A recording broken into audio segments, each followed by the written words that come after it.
Jews, Indians, Koreans, Chinese. 4 different groups, 4 different continents, 4 different centuries. Same story every time. They arrive, they build, they become indispensable. And then the country they built turns on them. So you have to ask, is it them? Is there something these groups are actually doing, some pattern in the way they live and operate that turns the majority against them every single time without fail? Because it cannot be a coincidence. Uganda, Russia, Los Angeles, Indonesia. Same story, different faces. Something is happening here. And the answer, backed by 127 years of hard data, is more uncomfortable than you think. On July 28, 2025, taxi drivers in Luanda, Angola, went on strike. The government had raised the price of subsidized diesel by 33%. By mid-morning, the strike had become a protest. By afternoon, the protest had become a riot.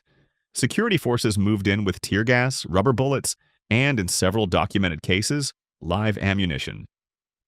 By official count, 22 people were killed, nearly 200 injured, and more than 1,200 arrested. But there is one detail that most international coverage buried in the final paragraph. Nearly 100 Chinese-owned shops in Luanda were vandalized, factories shut down, and thousands of Chinese residents evacuated the country in a matter of days. The protest was about fuel prices. The government that raised those prices was Angolan. The corruption that had deepened inequality over decades was carried out by Angolan elites. None of the Chinese shopkeepers set fuel policy. None of them ran the government. Most of them sold groceries, but they were visible. They were foreign. They were economically concentrated. And in a moment of crisis, that was enough. Now here's the question this video is going to ask, and attempt to answer with the data. Why does this keep happening to the same kinds of people? Not the same people. The same kinds of people. The Lebanese shopkeeper in Dakar, the Indian merchant in Kampala, the Chinese trader in Jakarta, the Jewish moneylender in Odessa, the Korean grocer in south-central Los Angeles. Different names, different languages, different centuries, different countries, and the same ending, repeated with a consistency that is no longer possible to call coincidence. Who is responsible? Is it the majority populations who riot? Is it the political leaders who incite? Is it the minority communities themselves whose insularity and economic success make them targets? Is it the colonial powers who designed these arrangements in the first place and then left? Is it a failure of institutions, of economics, of human psychology, or some combination of all of them that no single actor can be held accountable for? That is the question. Here's what the research says. Researchers have a name for this pattern. They call it the middleman minority. A middleman minority is a small ethnic group whose economic role places them between the majority population and the dominant elite, filling the gap in trade, credit, retail, and distribution that the local majority either cannot or will not fill. The term was developed by sociologist Edna Bonakich at the University of California in 1973, and the groups that fit the profile span every continent and every era. Chinese in Southeast Asia, Indians in East Africa, Jews in medieval and modern Europe, Lebanese in West Africa, Greeks in the Ottoman Empire, Koreans in American inner cities, and increasingly, Chinese migrants across sub-Saharan Africa. The faces change, the pattern does not. The mechanism that produces these communities is not mysterious. They arrive as outsiders, often without access to the institutional protections the majority takes for granted. No political connections, no established credit history, no guarantee of long-term safety. In that environment, ethnic solidarity is not a cultural preference. It is a survival strategy. They hire family over strangers because family is trustworthy when contracts are unenforceable. They lend money within the community at favorable rates because external banks will not serve them. They live frugally and reinvest because they are operating without a safety net. They work longer hours than their competitors because the margin for failure is narrower. This solidarity is their economic engine. It is also from the outside indistinguishable from clannishness, from exclusion, from a refusal to share. And that perception, whether accurate or not, becomes the foundation for resentment. That resentment, under the right conditions, becomes violence.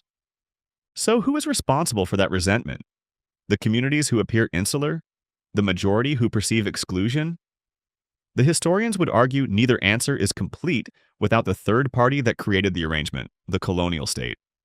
In Uganda, the British did not allow Indians to arrive and fill the economic middle by accident. They engineered it. They brought 32,000 Indian laborers under indentured contracts in the 1890s to build the Uganda Railway, and then assigned the surviving settlers specifically to occupy the commercial and administrative space between European colonizers and the African majority. They educated Indians preferentially over indigenous Ugandans. They gave them commercial licenses. They built a three-tier economic hierarchy by deliberate policy. And then they granted Uganda independence in 1962 and left that hierarchy in place. By 1972, Indians were less than 1% of Uganda's population. They owned 90% of its businesses. They generated 90% of its tax revenue. Idi Amin called them bloodsuckers. The crowds cheered. The expulsion was announced. And within 7 years, Uganda's manufacturing output had collapsed by more than 65%, and the real value of wages had fallen by 90%. The colonial architects of the arrangement were gone. The Indian community bore the consequences of an economic structure they had not designed. The Ugandan majority bore the consequences of an expulsion that dismantled the economy they relied on. No one who built the system was present to answer for it. That is one answer to the question of responsibility, but it is not sufficient by itself. Because the pattern predates British colonialism by several centuries, it was present in medieval Europe before the modern nation-state existed. It was present in the Roman Empire. The colonial explanation accounts for some of the cases. It does not account for all of them. For the others, a second answer. Economists Bramoulet and Moreau, writing in Economica in 2021, built a mathematical model of what happens at the level of government when this tension builds. They found that when times are good, political elites and market-dominant minorities tend to develop mutual arrangements, favorable contracts, preferential licenses, informal cronyism. Indonesia's Suharto and his Chinese business allies in the 1980s, Uganda's leadership in Indian commerce before Idi Amin, Lebanon's diplomats and Lebanese traders in Ivory Coast in 2010. The minority is economically useful and the elite profits from proximity to that utility. But when popular discontent rises, the same minority becomes the most politically convenient target available. The government that enriched itself through the minority's commerce can, overnight, redirect popular anger toward that minority, and in doing so, survive politically. The minority is sacrificed not out of hatred, but out of arithmetic. They are the path of least resistance between a government that needs to survive and a population that needs someone to blame. Is it the fault of the majority population? Experimental research from a 2021 study published by the Center for Economic Policy Research found, using controlled laboratory conditions, that members of a majority group will systematically shift punishment onto innocent members of an ethnic minority after witnessing an injustice against their own group, even in situations where the minority could not possibly have caused the harm. This is not a behavior limited to any culture or era. It appears to be a feature of how human psychology processes frustration when the true source of that frustration is too powerful or too diffuse to confront directly. Is it the fault of the minority communities themselves? This is the most uncomfortable part of the answer. Researchers, including the team that studied Uganda's Indian community in a 2024 paper in Public Culture, found that the persistence of anti-Indian sentiment in Uganda is not simply a legacy of colonialism or evidence of irrational xenophobia. It is also, in part, a product of cultural practices that remain closed. Hiring within the community, marrying within the community, maintaining economic networks that, by design, exclude the majority population around them. Those practices are rational responses to operating as a vulnerable outsider. They are also, from the perspective of the majority, evidence that the community has chosen not to belong. That perception, across generations, accumulates into something that becomes politically usable in exactly the moments described above. No single party holds the complete account. The colonial powers designed many of these arrangements and vanished before the consequences arrived. The political elites weaponized the resulting tension for electoral survival. The majority populations, primed by visible inequality they did not design, respond in ways that experimental research suggests are consistent with basic human psychology under stress. And the minority communities, rational in every individual choice they make, collectively produce an insularity that makes them a coherent target. All of these are true simultaneously. That is why no intervention has ever fully resolved it. For most of recorded history, the violence against middleman minorities has been explained the same way: scapegoating. The majority faces hardship. They blame the nearest visible outsider. They attack. It is a simple story. It is also, according to the most rigorous research ever conducted on the subject, largely incorrect. In 2020, economists Irina Grossfeld, Sehun Orkin-Sakali, and Ekaterina Zhuravskaya published a paper in the Review of Economic Studies at Oxford University. It is among the most data-intensive studies ever conducted on ethnic violence. The researchers assembled panel data covering every anti-Jewish pogrom in the Russian Empire's Pale of Settlement, a vast territory spanning parts of modern-day Poland, Ukraine, Lithuania, and Belarus, across 127 years from 1800 to 1927. They asked a straightforward question: what actually caused a pogrom to break out in one village and not the next? The scapegoating hypothesis, if correct, would predict that Jews were attacked anywhere economic hardship struck, because they were blamed for all misfortune. The data did not support that.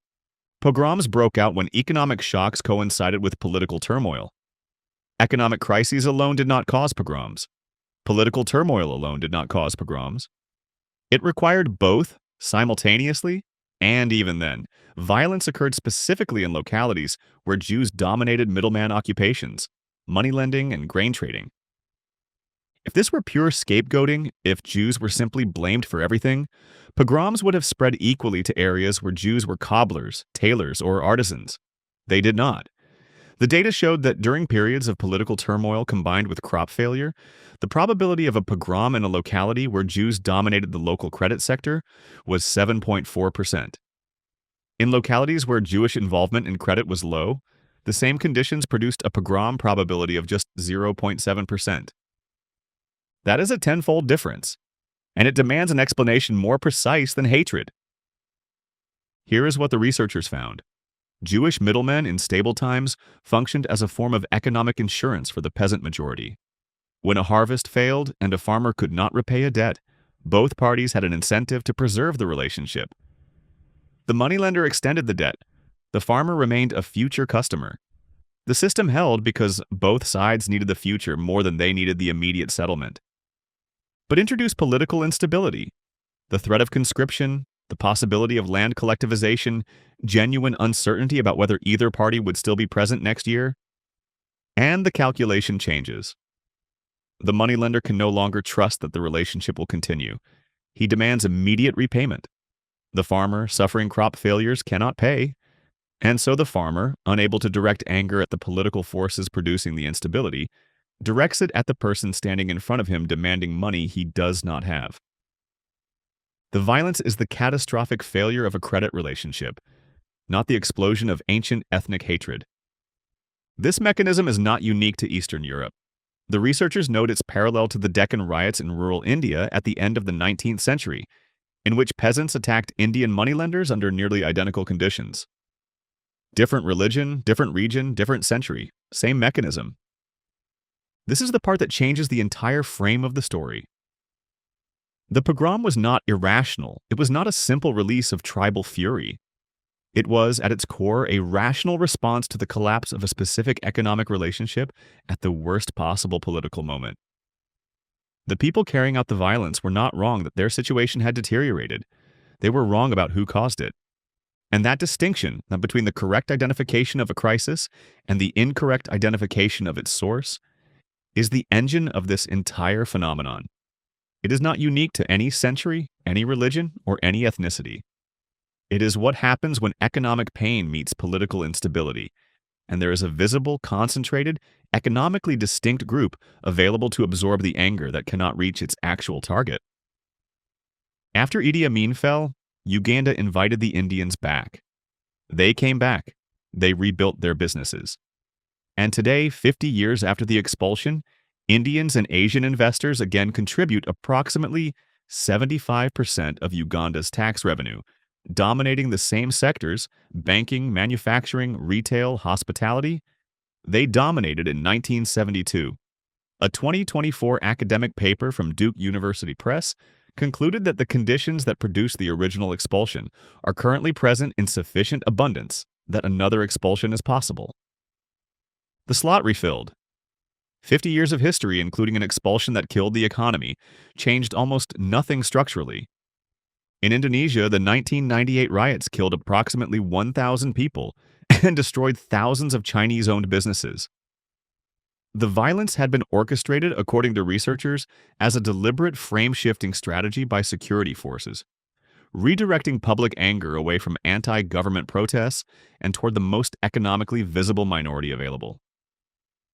A 2024 peer-reviewed study found that those historical conflicts remain a direct predictor of current prejudice, and that the underlying tension is embedded in the social structure. A 2025 book from the University of Hawaii Press describes the situation in post-reform Indonesia as a portrait of ongoing struggle, with anti-Chinese discrimination and unresolved injustice continuing to shape the country's politics today. The structural economic position of Chinese Indonesians was not fundamentally altered by the riots. The resentment that made them a target was not resolved. The conditions that produced the violence remain in place. Now look at South Central Los Angeles. Korean merchants moved into buildings that Jewish merchants had vacated after the 1965 Watts riots, in which the Jewish community was caught in the crosshairs of black residents' anger toward urban poverty and police brutality. The Jewish merchants left. Korean merchants replaced them in the same buildings, in the same neighborhoods, serving the same customers. In 1992, the Koreans were targeted in riots triggered by a separate racial flashpoint: the acquittal of police officers in the Rodney King beating.